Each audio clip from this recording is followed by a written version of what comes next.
Lepotani moji, ako nikad niste mijenjali fleks ili nit na kosilici, na trimeru, na ova dva različita sustava, ostanite na videu, pokazat ću vam kako ćete to napraviti. Prije nekoliko dana kupio sam novu kosilicu, novi trimer za travu sa ovom glavom.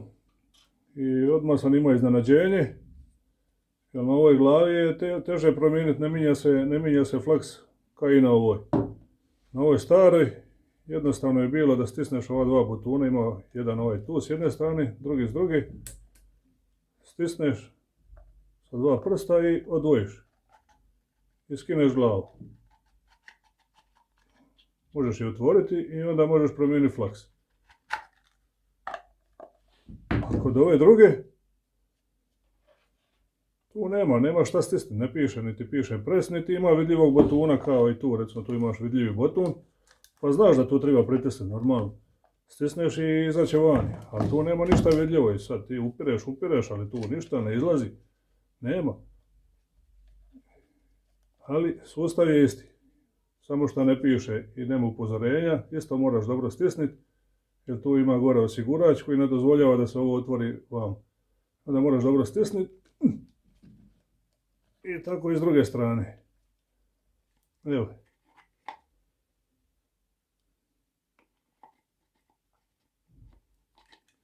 Još je jedna velika razlika između dva ova sustava, što je tu znatno šira rupa za osovinu. I onda recimo ako želiš, palo mi je na pamet da bi mogao ovu staru staviti na novu kosilicu, jer mi je ova kaj izgledala puno jednostavnija, međutim ne ide, ovdje je puno uža rupa za osovinu, jednostavno ne možeš navidjeti, ovo je dosta šira. I onda mi se dogodilo da je ova nit skroz otišla unutra i mora se novo otvarati, onda normalno, problem za otvaranje, jedva sad to otvorio. Strajno je bilo da nešto ne razbije, znaš, onda vidim ja da je tu osigurač, ali ne znaš, upireno, ali neće. I jednostavno kao i kod ovog. I onda sam to malo nasilo, sam otvorio i onda sam vidio da je to se jednostavno isto za otvaranje. Ali sam se malo namučio, jer me strah je bilo da nešto ne razbije, normalno. Kupiš novo pa di ćeš prije razbiti. I sad da vam pokažem kako se mijenjaju niti na obje dvije ove glave. Znači kod ove plave otvoriš jednostavno pritiskom na ova dva butuna.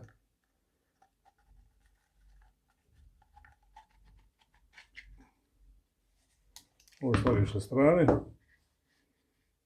A ovaj dio izvadiš vani. Znači tu ima jedan znak. Tu ima jedan znak kako moraš staviti nit, u kojem smjeru. Znači pokazuje ti u kojem smjeru ćeš staviti nit, kako ćeš je motati. I onda lagano digneš, nemoj previše vrtiti, da zapamtiš, da vidiš kako je. I vidiš tu, sad je ona, moraš je zapeti tu, za ovaj rog. Znači uzmeš tamo nit koliko ti treba, ja stavim otprilike jedno 5-6 metara. Nit je određen koliko mi treba, sad ću vam pokazati samo na ovaj mali. I onda uzmete dva kraja niti, jedan kraj s jedne strane, drugi s druge, razvučete na jednu stranu maksimalno i ovu sredinu, znači morate uvatiti da vam bude isto, znači tu kraj, ova dva kraja, tu i pronaći sredinu. I kad ste pronašli sredinu, dobro stisnite tu da vam ne pobjegne.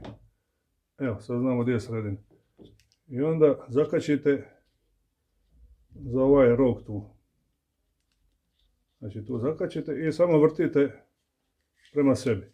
Držite ovako s palcem tako da se odmah ona grana, da jedna ide u jedan kanal, drugi u drugi. Tako vam piše i tu, vidiš, u ovom smjeru moraš motati. I motaš. I moram priznati da se na ovu plavu se može puno više namotati nego na ovu. I sad reci kad motaš koliko imaš, u mene je tu kratko, u vas će biti duže, 4-5 metara možeš skroz do vrha namotati, do ova dva ruba. I onda dok s ovim palcem držiš ovu stranu, ovu drugu zakačiš tu za ovu rupu. Za ovu rupu tu zakačiš ovu stranu, tako da ti ne može ispasti. Evo, i sad možeš pustiti. I onda ovu stranu koju držiš, ovu možeš pustiti, ona je zakačena tu. Ovu stranu koju držiš, zadrži je tako u ruci. I odmah je stavi kroz ovo, vidiš ovo tu. odmah provuci kroz ovo. Hop. I ovo natakne unutra. I drži tako da ti ne ispadne, da ti ne uteče. Evo ga, i sad samo vrtiš dok ti ova sajla ne dođe do ovoga kraja ovamo, na ovu drugu stranu. Znači vrti, hop. Vrti. Još malo, evo ga. I sad ovu stranu skineš sa ovoga zuba. Hop, i gurneš u ovaj kanal. I to je to. I vratiš ovo kućište nazad. Znači ovaj zub s jedne i s druge strane zakačiš ovaj kanal tu. Namesti dobro lagano. Namesti kanal. I sad samo klikneš, vidiš. Hop. Hop, evo, on je upao tu. I upao je s druge strane. I to je to. Nema veze što je jedna sad malo duža, jedna malo kraća. Kad počneš kositi, ona se samo otkine na onome dijelu na kosilici. I to je to što se tiče ovoga staroga sustava. Kod ovoga sustava sajla prolazi kroz čep. Znači kod ovoga smo morali sajlu staviti na onaj zub, znači polovicu i staviti sajlu na onaj zub. A kod ovoga sustava treba provući početak sajle na drugu stranu. Sad ću vam pokazati kako ćete to napraviti. Prvo što morate napraviti je poravnati ove dvije crtice. Jedna se nalazi na čepu, a druga se nalazi na kućištu. I morate ih poravnati. Znači, stisnite ovaj čep prema unutra i poravnajte ove dvije crte. Da budu uravnjeni. I to je sad znak da možete provući kroz ovu rupu na drugu stranu sajlu. Samo vodite računa da na ovu može puno manje sajle stati. Recimo otprilike čini mi se 4 metra maksimalno. Jednostavno se ne može vrtiti više, nemate snage ovo okrećati. Što više vrtite, bude sve teže. Što više sajla ulazi unutra, bude sve teže zavrtiti i ne možeš vrtiti jednostavno. Ali ovo je super jednostavno kad stavljaš malu količinu sajle. I zato stavite jedno maksimalno 4 metra. Održite sajlu na jedno 4 metra i ne trebate tražiti sredinu. Ako je sajla puno zakrivljena, ispravite. Jer ova prva 2 cm moraju biti skroz ravna. Zašto? Zato što sad od ove rupe do ove druge rupe ima jedno 2 cm tu praznog hoda gdje dolazi sajla iznutra. I onda ako to ne pogodite, ovaj drugi gdje ova linija ide, gdje ova ide crta, znači otprilike odavde do tu, ako vam ode sajla ukrivo, otiće u kućište, tako da nećete moći pogoditi. Znači mora sajla biti 100% ravna odavde do tu da uđe u ovu točkicu unutra u kanal. Sad ćemo probati to napraviti. Da vidimo je li ušla, nije odmah osjetljena. Evo, to je ono što sam vam govorio.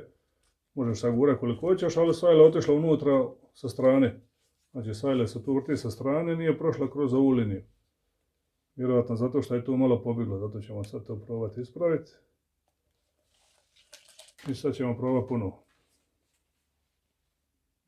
I u međuvremenu dok sam to pokušavao, otkrio sam da je puno lakše gurniti sajlu s ove druge strane. Znači ako su ove dvije linije na ovoj rupi, tu puno jednostavnije staviti sajlu s ove strane i puno je lakše pogoditi na drugu stranu. Evo, da vidimo to prošlo. Evo. I onda izvučeš, isto kao i malo prije, isto kao i na ovoj plavo, izvučeš na sredinu. Na ovome kraju namjestiš ova dva kraja da su zajedno. I sad da ti bude otprilike u sredini, isto kao i na onoj plavoj. I ne može biti jednostavnije, znači ne trebaš kao i na ovome modelu otvarati ovo, dizat ništa, nego jednostavno vrtiš prema kazaljki na satu. Kako ide kazaljka na satu, tako ovo vrtiš. Stisneš ovako prema unutra malo i namotaješ. I kako sam vam rekao, to lagano ide dok unutra nema puno sajle. Ali kad dođe puno sajle, onda je problem, nemaš snage zamotati, jer ovo nije trebalo biti bar ovoliko vanka pa da ti možeš to stisniti rukom i zavidati. Ali ovako namotate jedno 3 do 4 metra. Biće vam sasvim dovoljno. Evo. Tako da je ova strana sad namotana. I još da spomenem da kod oba dva modela, dok kosite, ako ne izlazi automatski traka, ako je zapela ili nešto, ali ona bi trebala kao automatski otpuštati, iznutra jednostavno ovaj dio, znači samo malo tuknete sa kosalicom od neki kamen, samo malo ako udarite doli dok radi. Dok kosite, dok trimer radi, samo malo udarite ovako. Pop, i sajla se izađe vanka i možete nastaviti raditi. Isto tako i kod ovoga slučaja. Dok kosite, samo udarite u nešto tvrdo doli i ona se automatski izađe pedalj 2 i možete nastaviti dalje kositi. Eto ga ljepotani moji, sad znate sami promijeniti flaks. A ako vam je video pomogao, molit ću lajkić i pretplatu. Za idući put, opet ćemo što ga pametno raditi, da vam dođe obavijest. Ajde, stojite mi dobro i vidimo se. Bye bye, pusa svima.